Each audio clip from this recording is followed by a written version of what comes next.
हमारी सांस्कृतिक धरोहर, समाज, विरासत और वीरों की गाथाएं इतिहास के पन्नों में ही तो महकती हैं। इतिहास का उद्देश्य केवल गड़े मुर्दे उखाड़ना नहीं, वरन इन ऐतिहासिक धरोहरों से हम सबको परिचित कराना है। इतिहास के पन्नों में वर्णित एक ऐसी ही अविस्मरणीय गाथा है राजा भोज की। राजा भोज परमार वंश के शूरवीर और विद्वान राजा थे। सरस्वती के उपासक राजा भोज ने साहित्यिक, सांस्कृतिक और सामाजिक क्षेत्रों में काम करने वालों को विशेष प्रोत्साहन दिया। एक कहावत प्रचलित है, कहां राजा भोज और कहां गंगू तेली। दरअसल हम सिर्फ कहावत जानते हैं, परंतु राजा भोज से जुड़ी ऐसी कई बातें हैं जो उन्हें एक आदर्श राजा बनाती है। लोक कथाओं और किंवदंतियों में उल्लिखित है कि परमार वंश की उत्पत्ति अग्निकुंड से हुई थी। ऋषि वशिष्ठ आबू पर्वत पर अपना आश्रम बनाकर रहते थे। एक बार विश्वामित्र वशिष्ठ की गाय छीन कर ले गए। इस पर वशिष्ठ की धर्म पत्नी अरुंधति रोने लगी। तब वशिष्ठ को बड़ा क्रोध आया। उन्होंने अथर्ववेद का मंत्र पढ़ा और पढ़ते ही हवन कुंड में से एक वीर पुरुष प्रकट हुआ। वशिष्ठ की आज्ञा से उन्होंने विश्वामित्र के आदमियों को मार भगाया और उनसे गाय छीन ली।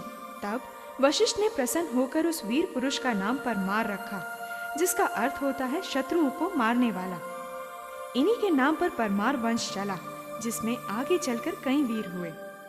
यह तो केवल किंवदंती थी, परंतु इतिहास के साक्ष्य बताते हैं कि परमार राष्ट्रकूटों के वंशज थे। परमार वंश में दो वीर और साहसी राजा हुए, मुंजराज और सिंधुराज। राजा भोज सिंधुराज के पुत्र थे। राजा भोज बड़े ही दानवीर थे। प्रतिदिन उनके दरबार में साहित्यिक, विद्वान और कलाकारों को बहुत पुरस्कार दिया जाता था। राजा भोज की दानवीरता पर कई किंवदंतियां प्रचलित हैं। महाराज की जय हो। महाराज, भिक्षार्थी ब्राह्मण व दरिद्र बाहर भिक्षा के लिए आपकी प्रतीक्षा कर रहे हैं। महाराज, उन्हें वस्त्र और धन का दान देकर विदा किया जाए। जो आज्ञा महाराज।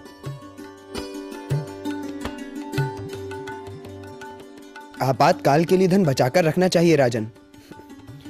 भाग्यवानों को कैसा आपातकाल महामंत्री? लेकिन भाग्य भी कभी कभी रुष्ट हो जाता है महाराज। भाग्य के रुष्ट होने पर तो जमा किया धन भी नष्ट हो जाता है। क्षमा करें महाराज, मैं फिर हार गया। राजा भोज विद्वान, साहित्यकार और कवि भी थे। उनकी विद्वता का अनुमान इस बात से लगाया जा सकता है कि एक राजा होते हुए भी उन्होंने कई ग्रंथों की रचना की। पारिजात मंजरी, राज मार्तंड्य, सरस्वती कंठाभरण, पतंजलि प्रणीत, व्यवहार समुच्चय, सम्रागण सूत्रधार और आयुर्वेद सर्वस्व उनकी हस्तलिखित रचनाएं हैं। कहते हैं राजा भोज के राज्य में कोई मूर्ख नहीं था। सच कहें तो मूर्ख खोजे नहीं मिलते थे। इस बात पर एक जुलाहे की कहानी बड़ी रोचक है। महाराज की जय हो। महाराज, चारों देश से एक विद्वान पंडित आए हैं। उन्हें राजकीय सम्मान के साथ अतिथि कक्ष में भेजा जाए। किंतु महाराज, अतिथि कक्ष व राजभवन में तो क्या, पूरे नगर में एक भी स्थान रिक्त नहीं है। संपूर्ण नगर विद्वानों से भरा हुआ है। यदि यही समस्या है महामंत्री, तो हमारे नगर में से किसी भी मूर्ख का घर खाली करवाकर उन्हें ठहराया जाए। अतिथि देवो भव। जो आज्ञा महाराज। सैनिक। अरे भाई, कोई मिला? कहाँ भाई, सुबह से शाम हो गई। लगता है नगर में मूर्खों का अकाल पड़ा है। हाँ, एक भी नहीं है। अरे वो देखो, जुलाहा दिखाई दे रहा है। अरे ये तो शक्ल से ही मूर्ख लगता है। चलो इसे ही पकड़ ले, चलते हैं। चलो चलो। अरे अरे क्या हुआ? अरे मुझे क्यों पकड़ रहे हो? अरे मैंने क्या किया? मुझे क्यों पकड़ रहे हो? अरे कौन ले जा रहा हूं मुझे? अरे मैंने क्या किया? महाराज की जय हो। महाराज, नगर का मूर्ख जुलाहा आपके सामने है। ये जुलाहा? क्षमा कीजिए महाराज, आपसे कुछ कहना चाहता हूँ। कहो। मैं भी कविता रचता हूँ महाराज। परंतु उत्कृष्ट कोटि की नहीं रच पाता। लेकिन लेकिन लेकिन अगर प्रयत्न पूर्वक कविता की रचना करूं तो मैं भी उत्कृष्ट कोटि की कविता रच सकता हूं महाराज।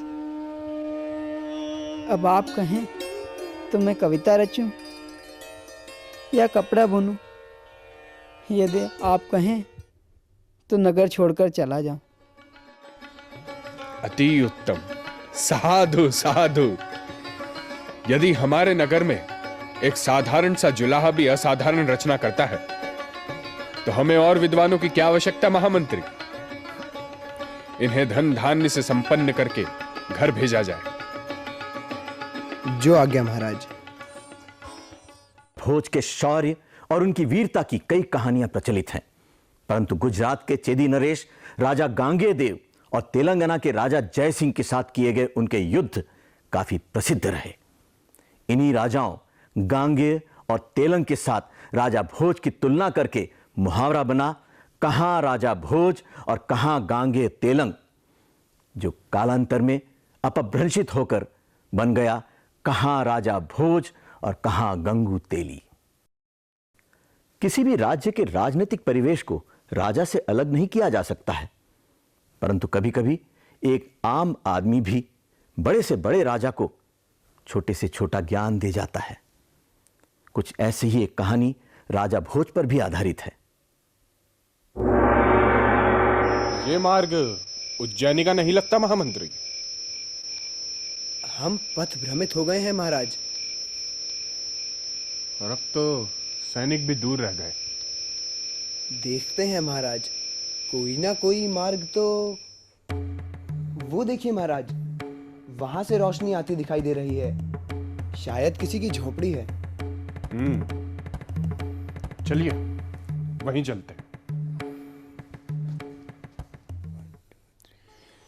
राम राम माते। आओ भाई, राम राम।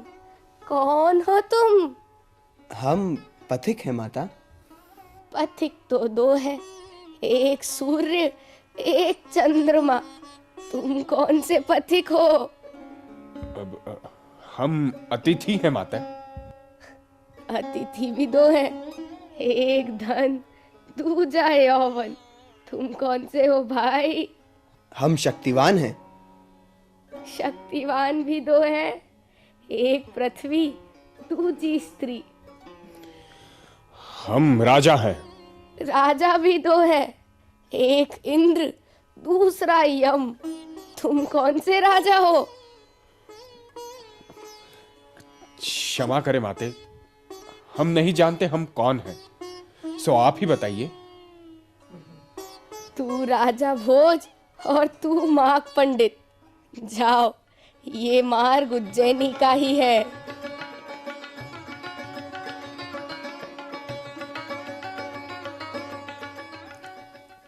राजा भोज ने अपना राज्य बड़ी ही कुशलता से चलाया। उनका पूरा जीवन अपने आप में एक अद्भुत और अविस्मरणीय गाथा है।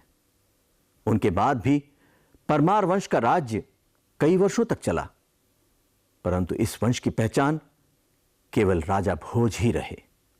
तो ये थी कुछ रोचक किंवदंतियों की मोतियों से पिरोई हुई राजा भोज की कहानी की माला।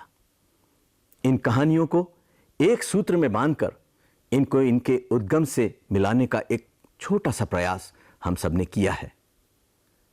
इतिहास का रसास्वादन बस यूं ही चलता रहे। नमस्कार।